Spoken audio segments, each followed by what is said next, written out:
دوستو یہ ایک ایسے دور کی کہانی ہے جب سائنس بھی ابھی اپنے ابتدائی مراحل میں تھی اور لوگ ناممکن کو ممکن بنانے کے خواب دیکھ رہے تھے۔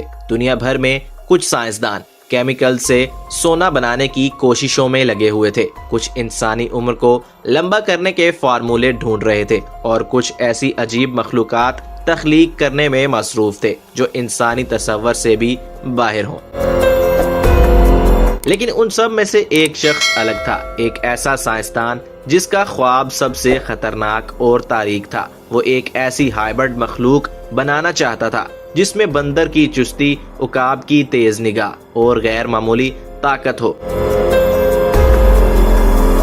اس کا مقصد تھا کہ وہ اپنی حکومت کے لیے ایک ناقابل شکست فوج تیار کرے، ایک ایسی فوج جو جنگ کے میدان میں دشمن کو پل بھر میں نیست و نابود کر دے، جس کے سامنے کوئی بھی ٹھہر نہ سکے۔ دوستو اس سائنسدان کا نام تھا ڈاکٹر وکٹر۔ 20ویں صدی کے شروع میں فرانس کا رہنے والا یہ شخص کوئی عام محقق نہیں تھا، وہ قدرت کو چیلنج کرنے کا شوقین تھا اور اس کی آنکھوں میں پاگل پن کی چمک تھی۔ جب اس نے گھوڑے اور گدھی کے ملاپ سے خچر کی پیدائش کے بارے میں سنا تو یہ بات اس کے دماغ میں ایک بیج کی طرح اگنے لگی۔ وہ سوچتا تھا کہ اگر جانوروں کی طرح مختلف نسلیں مل کر نئی مخلوق پیدا کر سکتی ہیں تو انسان کیوں نہیں۔ دوستو آج کی ویڈیو بہت ہی دلچسپ ہونے والی ہے، آپ سے درخواست ہے کہ ویڈیو کو آخر تک ضرور دیکھیے، اور اگر چینل پر نئے ہیں تو ہمارے چینل ورلڈ ان اردو کو سبسکرائب ضرور کر لیجئے۔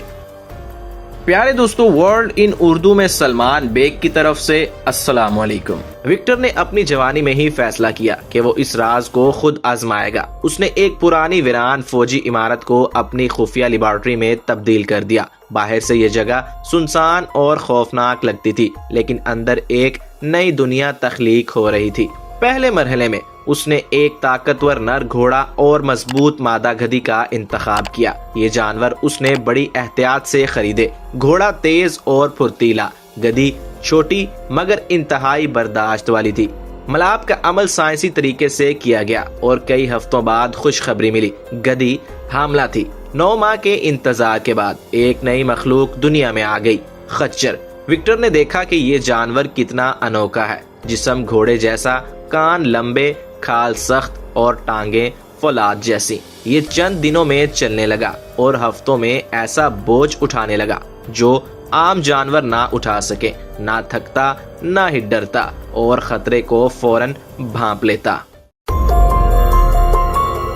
دوستو یہی وہ لمحہ تھا جب وکٹر کے ذہن میں شیطانی خیال آیا، اگر گھوڑا اور گدھی مل سکتے ہیں تو انسان اور بندر کیوں نہیں۔ وہ جانتا تھا کہ انسان اور چمپینزی کا ڈی این اے 98% ایک جیسا ہے۔ اگر یہ ملاپ کامیاب ہوا تو ایک ایسی مخلوق پیدا ہوگی جو انسان کی ذہانت اور بندر کی طاقت رکھے گی، ایک کامل سپاہی جو پہاڑوں پر دوڑے، درختوں پر چڑھے اور دشمن کو خوف زدہ کر دے۔ وکٹر کو معلوم تھا کہ یہ تجربہ دنیا کے لیے ممنوع ہے، اس لیے اس نے اسے چھپا کر رکھا۔ وہ افریقہ چلا گیا اور ایک پرانی چھاؤنی کو اپنی نئی لیبارٹری بنا لیا۔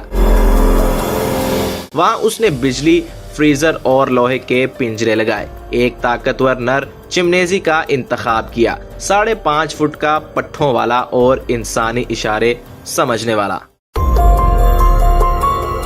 اب عورت کی باری تھی۔ ایک افریقی گاؤں سے اس نے ایک 22 سالہ صحت مند لڑکی کو منتخب کیا، اسے دھوکے سے لیبارٹری میں لایا اور جھوٹ بولا کہ یہ ایک طبی تحقیق ہے۔ کئی ہفتے خون کے ٹیسٹ، جینیاتی تبدیلیاں اور خاص خوراک دی گئیں۔ پھر وہ خوفناک دن آیا جب تجربہ شروع ہوا۔ ایک تاریک رات میں لیبارٹری کی روشنیوں میں وکٹر نے ملاپ کا عمل انجام دیا۔ یہ ایک سائنسی طریقہ تھا جس میں آرٹیفیشل انسیمینیشن اور دیگر تکنیکیں استعمال ہوئیں۔ ناظرین، اس خوفناک تجربے کا نتیجہ کبھی دنیا کے سامنے نہیں آیا، مگر خفیہ رپورٹس اور افواہوں کے مطابق یہ تجربہ کچھ حد تک کامیاب ہوا تھا۔